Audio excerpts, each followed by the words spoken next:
Hi everyone, this is Grishma MS, studying in Sri Venkateswara College of Engineering. Today is my topic about basics of vector calculus mathematics. Let's start the video. Let's see the introduction of vector calculus. Vector calculus is a branch of mathematics that deals with vector fields and their derivatives. It combines concepts from both calculus and linear algebra.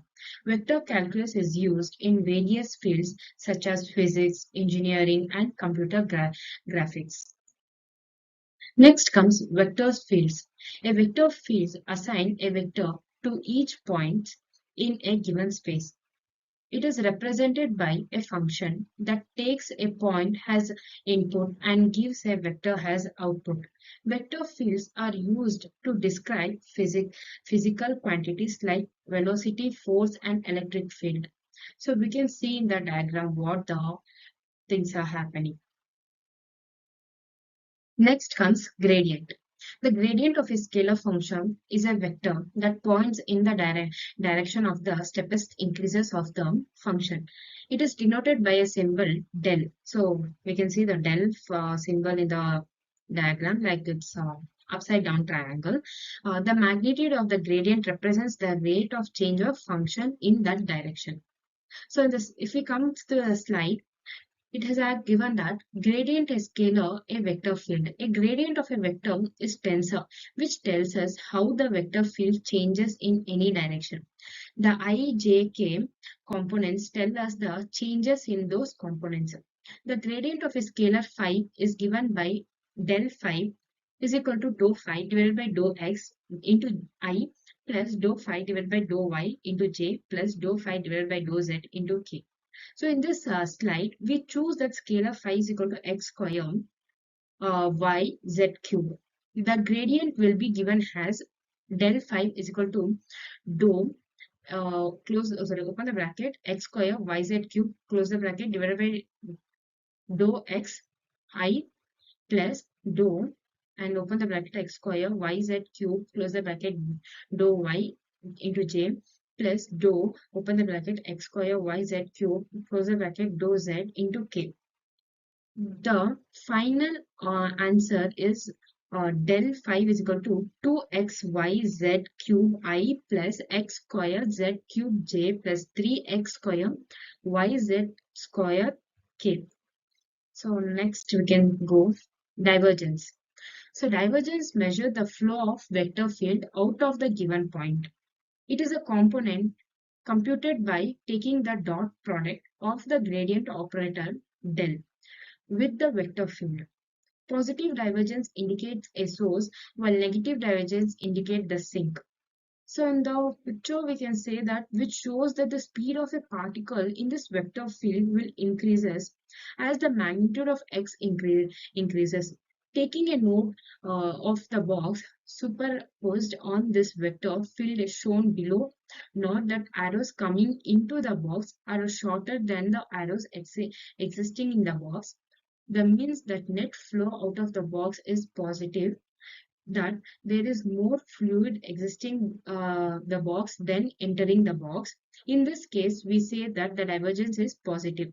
So speed of a particle root x square plus c square x square is equal to more x and root 1 plus c square. So we can see the diagram, it's clear. So next we will go with other slide, line integrals.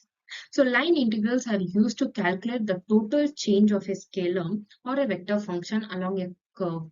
They involve integrating the dot product of the function and differential displacement vector along the curve. Line integrals can be used to calculate work done or a flux across a curve. So you can see in the diagram which has is next to it. We start with two examples where integral is. So a scalar field integral, and in a general it's area under the following curve. So next comes Green's theorem. What's Green's theorem? It's a little bit weird. Green's theorem related a line integral around a simple closed curve to a double integral over the region enclosed by a curve. It establishes a connection between line integrals and surface integrals. Green's theorem is a fundamental result in vector calculus and has many applications in physics and in engineering. And so what is Green's theorem? Green's theorem, I have done an image, posted it like utilizing the Green's theorem, how they use this theorem for physics in the engineering part. So next comes surface integrals. Surface integrals are used to calculate the flux of a vector field across a surface. They involve integrating the dot product of the vector field and the surface normal vector over the surface. The surface integrals can be used to calculate the flow of fluid through a surface or an electrical flux through a closed surface. So surface integral in our discussion, the surface area is made in approximation. So there is a formula which will be used in the surface integrals.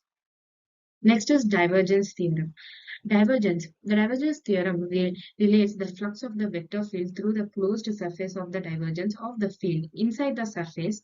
It is a generalization of Green's theorem of the three dimension. The divergence theorem is a powerful tool in physics for calculating flux in the volumes. So divergence theorem, so dou phi divided by dou t plus del plus, into open bracket t v vector close bracket is equal to 0. So Stokes theorem. Stokes theorem is relates the circulation of a vector field around a closed curve and the curl of the field over the surface bounded by the curve. It is generalized of Green's theorem of three dimension. Stokes theorem is widely used in physics and engineering to calculate the circulation and the flux. So application of vectors calculus. Vector calculus is used to electromagnetism to describe electric and magnetic field. It is applied in a fluid dynamics to model fluid flow and calculate forces. Vector calculus is used in computer graphics to perform a transformations and simulate physics in phenomena. Um, Vector calculus in physics. So vector calculus is used in maths as well as physics. So we can see what is used in how they used in physics also. Here is that in physics, vector calculus is used in describe motion, force, and energy. Why we used in physics? They have said that it is used in motion and force and to find energy also. It is used to derive the equations of motion, calculate work, energy, and analyze electromagnetic phenomena. Vector calculus is an essential tool for understanding and solving the physical problems. So, how they use in the picture, we have for scalar and vector. So, you can see it. And next comes vector calculus in engineering. We use vector calculus in engineering, like we use in physics and math, and both the things comes in engineering. So let us see how it comes. So engineering uses vector calculus to model and analyze the system involving forces, fluid flow, and electromagnetic field. It is used to structural analysis, fluid mechanism, electromagnetic and control system. Vector calculus help in engineering design optimize various systems and processes. So vector calculus in computer graphics. So how it is used in computer graphics in which all methods. So vector calculus is used in computer graphics to perform a transformation simulates physics based on animation and render realistic images. It enables the manipulation of 3D objects, lightings, calculation, and motion simulations. Vector calculus is an important mathematical foundation for creating visual applying computer-generated images. So at the last conclusion, vector calculus is an essential branch for mathematics and combines concepts for calculus and linear algebra as well as physics also. It is used to describe the vector fields in calculus derivatives and analyzes physics phenomena. Understanding vector calculus is crucial for the various fields including physics, engineering, and computer graphics. So thank you that I hope that you have liked this video. Please like, share, and subscribe.